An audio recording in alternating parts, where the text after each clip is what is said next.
स्वामी विवेकानंद जी ने कहा है कि एकाग्रता सफलता की चाबी है। जब आप अपनी ऊर्जा को एक दिशा में लगाते हैं तब असंभव भी संभव हो जाता है। दोस्तों, आगे स्वामी जी की 3 कहानियों में हम देखेंगे कि सभी जगह से ध्यान हटाकर कैसे एक काम में लगाया जाता है। पहली कहानी। स्वामी जी एक पार्क में आराम कर रहे थे। वहां उन्होंने एक लड़के को देखा जो एक खाली पेज पर कठिन श्लोक लिखने की कोशिश कर रहा था, लेकिन गलतियों के कारण बार बार पेज फाड़ रहा था और हर बार नए पेज से शुरू कर रहा था। कुछ समय बाद लड़के का ध्यान स्वामी जी पर गया तो लड़का तुरंत उनके पास गया और प्रणाम करके कहा, स्वामी जी, मैं पिछले 3 घंटे से इस श्लोक को सही से लिखने की कोशिश कर रहा हूँ, लेकिन हर बार कोई न कोई गलती हो जाती है जिससे मुझे शुरू से शुरुआत करनी पड़ती है। मुझे समझ नहीं आ रहा कि मैं क्यों नहीं लिख पा रहा हूँ। स्वामी जी मुस्कुराए और बोले, बेटा, केवल फोकस की कमी के कारण ऐसा हो रहा है, क्योंकि एक साधारण इंसान अपनी ज्यादातर ऊर्जा बेकार की बातों और आदतों में लगा देता है, इसलिए लगातार मन भटकता है। ध्यान से काम करने का मतलब है अपनी पूरी ऊर्जा एक जगह पर लगा देना, और जब बार बार तुम ऐसा करोगे तो मन इसके लिए तैयार हो जाएगा और फिर गलती नहीं दोहराएगा। लड़के ने पूछा, स्वामी जी, अगर मन बार बार भटक रहा हो तो मैं एक काम में ध्यान कैसे लगाऊं? स्वामी जी ने पूछा, तुम लिखते समय जरूर किसी व्यक्ति या घटना के बारे में सोच रहे हो? लड़के ने कहा, हाँ गुरुजी, आज छुट्टी के दिन सबको बाहर खेलने का समय मिलता है, लेकिन मुझे ये काम पूरा करना है, शायद इसलिए मैं ठीक से फोकस नहीं कर पा रहा।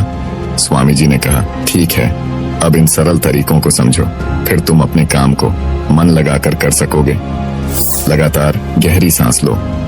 स्वामी जी ने कहा, जब भी तुम्हारा मन भटके तो 5 गहरी सांसें लो और अपना ध्यान काम और खेल दोनों से हटाकर अपनी सांसों पर लेकर आओ। जितना तुम अपनी सांसों को देखोगे उतना ही तुम्हारा मन शांत होने लगेगा। काम को महसूस करो। जब तुम लिख रहे हो तब सब कुछ बारीकी से महसूस करो, जैसे पेन तुम्हारे हाथ को छू रही है, और लिखते समय जो आवाज हो रही है उसे भी ध्यान से सुनो। जब तुम सभी चीजों पर बारीकी से गौर करोगे तो ध्यान भटकना कम हो जाएगा और तुम्हारा मन और शरीर केवल एक काम में लगा रहेगा। तुम्हारा ध्यान काम पर इतना केंद्रित हो जाएगा कि तुम्हें समय का पता भी नहीं चलेगा। जब लड़के ने स्वामी जी की बात मानी और गहरी सांसें लेते हुए फिर से लिखना शुरू किया तो उसने पाया कि अब उसकी गलतियां कम हो रही थीं और उसका काम भी जल्दी पूरा हो गया। उसने स्वामी जी को धन्यवाद कहा। इस पर स्वामी जी ने मुस्कुराते हुए कहा, याद रखो, जब मन और इंद्रियां एक काम में लग जाती हैं तो ध्यान गहरा हो जाता है और यही सच्ची सफलता है। दूसरी कहानी। एक दिन एक युवक स्वामी विवेकानंद जी के पास पहुंचा। युवक के चेहरे पर परेशानी और हताशा साफ झलक रही थी। उसने स्वामी जी से कहा कि स्वामी जी, मैं बहुत समय से परीक्षा की तैयारी कर रहा हूँ। कई बार कोशिश की, लेकिन हर बार असफल हो जाता हूँ। मुझे समझ नहीं आ रहा कि मुझसे कहाँ गलती हो रही है। स्वामी जी ने उसकी बात ध्यान से सुनी, फिर पूछा, क्या तुम सच में परीक्षा पास करना चाहते हो? युवक ने कहा, हाँ स्वामी जी, मैं बहुत मेहनत करने के लिए तैयार हूँ, बस मुझे ये बता दीजिए कि मुझे क्या करना होगा। स्वामी जी उसे अपने साथ एक खाली जगह पर ले गए जहाँ एक पुरानी मोमबत्ती और माचिस रखी थी। उन्होंने युवक को एक मोमबत्ती दी और कहा, इस मोमबत्ती को जलाकर यहाँ से थोड़ी दूरी पर खड़े उस पेड़ तक ले जाओ, लेकिन ध्यान रहे कि मोमबत्ती बुझनी नहीं चाहिए। स्वामी जी यह कहकर वहां से चले गए। युवक ने माचिस से मोमबत्ती जलाई और धीरे धीरे मोमबत्ती लेकर पेड़ की ओर बढ़ने लगा। रास्ते में हल्की सी हवा चली जिससे मोमबत्ती की लौ हिलने लगी। युवक ने उसे बचाने की पूरी कोशिश की, लेकिन मोमबत्ती बुझ गई। युवक वापस आया, मोमबत्ती फिर से जलाई और फिर से चल पड़ा।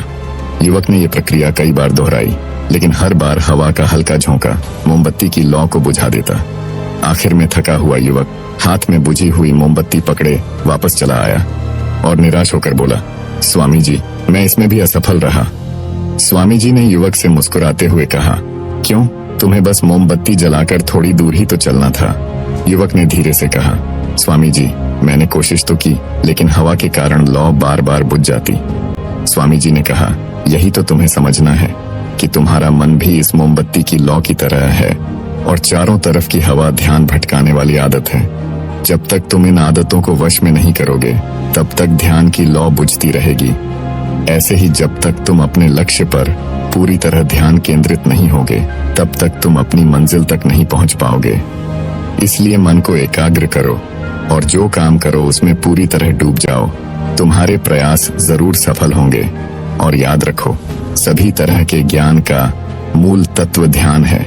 इसलिए कुछ भी करने के लिए तुम्हें एक जगह ध्यान लगाना तो सीखना ही होगा। तुम जैसी आदत डालोगे वैसा ही मन होता जाएगा। इसलिए छोटे से छोटा काम भी ध्यान लगाकर करो। ऐसा करने से मन का स्वभाव बदल जाएगा, फिर तुम्हें सफलता जरूर मिलेगी। तीसरी कहानी। एक युवक ने स्वामी जी से पूछा कि मन में आ रहे विचारों को कैसे छोड़ते हैं। स्वामी जी ने युवक से कहा, बताऊंगा, लेकिन उससे पहले तुमको एक परीक्षा देनी है। फिर एक गिलास पानी को पूरा भरकर स्वामी जी ने युवक के हाथ में पकड़ा दिया और कहा, पानी की एक बूंद गिराए बिना इसे पकड़कर खड़े रहो। युवक ने कहा, यह तो आसान है, और गिलास संभाल लिया। शुरू में सब ठीक था, लेकिन थोड़ी देर बाद ही उसके मन में संदेह उठने लगे। इससे क्या फर्क पड़ेगा? आखिर कितनी देर तक मुझे ऐसे पकड़े रहने होगा? जैसे जैसे ये विचार आने लगे, उसका ध्यान भटकने लगा और गिलास से पानी छलकने लगा। अंत में स्वामी जी ने कहा, बेटा, जब तक तुम्हारा मन शांत था तब तक पानी नहीं गिरा, लेकिन जैसे ही तुम्हारे मन में विचार आने लगे तो पानी बाहर गिरने लगा। उन्होंने आगे समझाया, जैसे गर्म लोहे पर हथौड़े की चोट उसे नया रूप देती है, वैसे ही तुम्हारे विचार व्यक्तित्व को और मन को आकार देते हैं। तुम्हारा मन भी गिलास में पानी की तरह है, जिसे आसानी से विचलित किया जा सकता है। अगर तुम पानी यानी मन को स्थिर रखना चाहते हो तो पहले सभी विचारों को स्थिर करना सीखना होगा।